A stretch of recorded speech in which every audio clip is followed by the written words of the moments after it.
Bismillahirrahmanirrahim. Assalamualaikum warahmatullahi wabarakatuh. Semoga kesehatan, keselamatan, dan keberkahan selalu menyertai kita semuanya. Mari kita support dan dukung channel ini dengan mengklik tombol subscribe. Mudah-mudahan selalu dapat memberikan manfaat.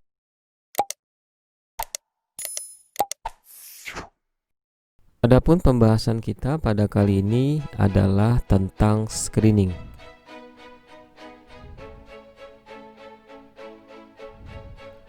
Adapun tujuan pembelajaran kita pada kali ini adalah yang pertama, kita akan memahami tentang pengertian dari screening, kemudian tujuan dari screening, contoh screening, dan jenis dan kriteria dari screening. Pengertian screening. Screening adalah usaha untuk mengidentifikasi penyakit-penyakit yang secara klinis belum jelas dengan menggunakan pemeriksaan tertentu atau prosedur lain yang dapat digunakan secara tepat untuk membedakan orang-orang yang kelihatannya sehat tetapi mempunyai kemungkinan sakit atau betul-betul sehat. Jadi secara singkat, screening adalah usaha untuk memfilter mana orang yang sehat dan mana orang yang sakit.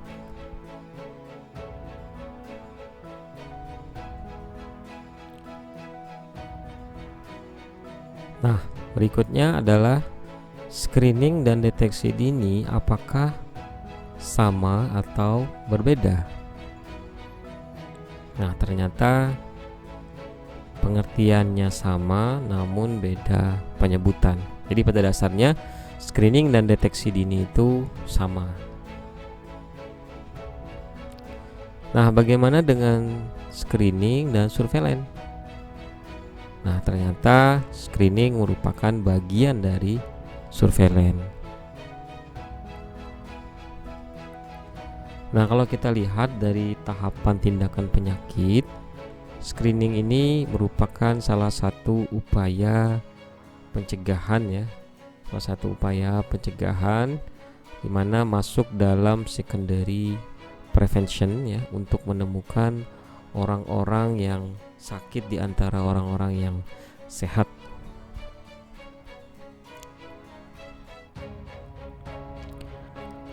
Adapun tujuan dari screening, yang pertama untuk mengetahui diagnosis sedini mungkin agar cepat terapi atau intervensi, kemudian dapat mencegah meluasnya penyakit, mendidik masyarakat melakukan general check up, memberikan gambaran kepada tenaga kesehatan tentang suatu penyakit, jadi mulai waspada ya, mulai dari dini, kemudian memperoleh data epidemiologis ya, baik itu untuk peneliti dan klinisi. Beberapa contoh screening.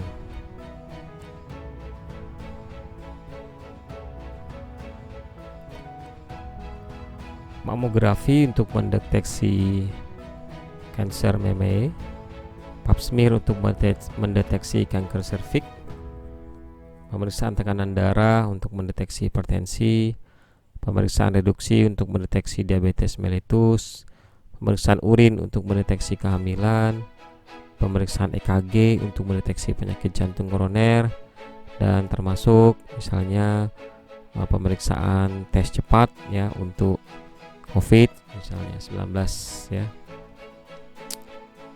Jenis dan kriteria screening. Adapun jenis screening ada mass screening, yakni adalah screening secara massal pada masyarakat tertentu.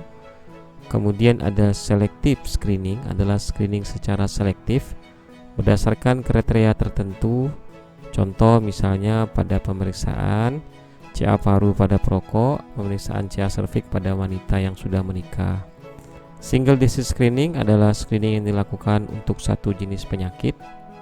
Kemudian multipasic screening adalah screening yang dilakukan untuk lebih dari satu jenis penyakit. Contoh pemeriksaan IMS dan penyakit sesak nafas.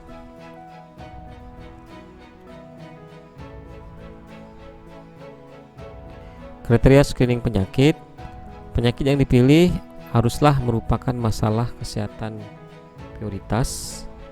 Kemudian tersedia obat potensial untuk terapinya, tersedia fasilitas dan biaya untuk diagnosis dan terapinya, penyakit lama dan dapat deteksi dengan tes khusus. Screeningnya memenuhi syarat sensitivitas dan spesifisitas. Ini nanti akan kita bahas lebih dalam terkait dengan hal-hal yang belum dijelaskan di sini. Kemudian teknik dan cara screening harus dapat diterima oleh masyarakat. Sifat perjalanan penyakit dapat diketahui dengan pasti. Ada SOP tentang penyakit tersebut. Biaya screening harus seimbang atau lebih rendah dengan risiko biaya bila tanpa screening. Penemuan kasus terus-menerus. Nah, menurut Wilson and Jungner tahun 1968 tentang prinsip screening, bahwa kondisi yang terlihat haruslah merupakan masalah kesehatan yang penting. Ya, ini adalah prinsip screening ya. Menurut Wilson dan Jungner, harus terdapat pengobatan yang diterima oleh pasien dengan penyakit yang dikenali. Fasilitas untuk diagnosis dan pengobatan harus tersedia. Harus ada tahap simptomatik awal atau laten yang dikenali. Harus ada tes atau pengujian yang sesuai, dan tes itu harus dapat diterima oleh populasi. Kemudian riwayat alami suatu kondisi termasuk perkembangan penyakit dari masa laten sampai menampakkan gejala harus cukup dipahami. Kemudian harus ada kebijakan persetujuan terhadap siapa yang akan diobati sebagai pasien. Biaya penemuan kasus termasuk diagnosis dan penanganan pasien yang harus seimbang secara ekonomi dalam hubungannya dengan kemungkinan pengeluaran pada perawatan medis secara keseluruhan. Dan penemuan kasus seharusnya merupakan proses berkelanjutan dan bukan proyek satu kali untuk semua. Nah, jadi di sini merupakan kriteria dan prinsip screening yang mesti kita pahami sehingga screening yang dilakukan itu dapat hasil yang baik ya, dapat benar-benar menemukan orang yang sakit, kemudian sensitivitasnya bagus, spesifisitasnya bagus, dan juga dapat dilakukan intervensi tindak lanjut dari hasil temuan.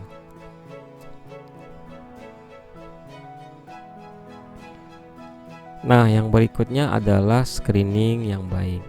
Apa saja kriteria-kriterianya dikatakan screening itu baik?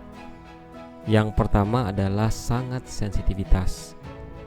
Nah, sangat sensitivitas ini artinya kemampuan alat screening ini untuk menemukan yang benar-benar sakit di antara yang sakit. Nanti ada hitung-hitungannya, mungkin nanti di pertemuan berikutnya ya. Kemudian harus sangat spesifisitas, kemampuan alat screening untuk menemukan yang benar-benar tidak sakit di antara yang tidak sakit. Kemudian juga harus cepat, tidak mahal, mudah dilakukan, mengakibatkan sedikit ketidaknyamanan. Kemudian juga harus valid ya, relevan ya, pengukurannya sesuai standar, dan juga kemudian reliable ya, pengukurannya konsisten walaupun diulang setelah pengulangan berapa kali ya, jadi pengukurannya sama, konsisten. Kemudian memiliki positif predictive value atau PPV tinggi, yakni kemampuan alat screening untuk menemukan orang yang benar-benar sakit di antara orang yang diduga sakit. Kemudian ada negatif predictive value atau NPV tinggi, yakni kemampuan alat screening untuk menemukan orang-orang yang benar-benar tidak sakit di antara orang yang diduga tidak sakit.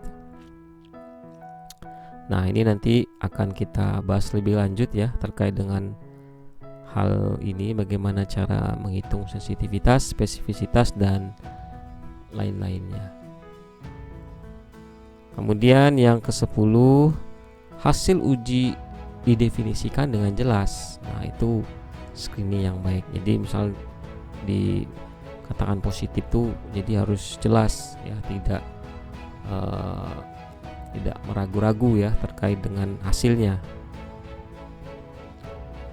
dapat diterima juga oleh masyarakat. Jadi itu adalah syarat-syarat bahwa screening itu dikatakan baik. Baik, terima kasih. Itu saja yang dapat saya sampaikan untuk hari ini. Mudah-mudahan bermanfaat. Sampai jumpa lagi di pertemuan berikutnya. Billahi fisabilillah haq fastabiqul khairat. Wassalamualaikum warahmatullahi wabarakatuh.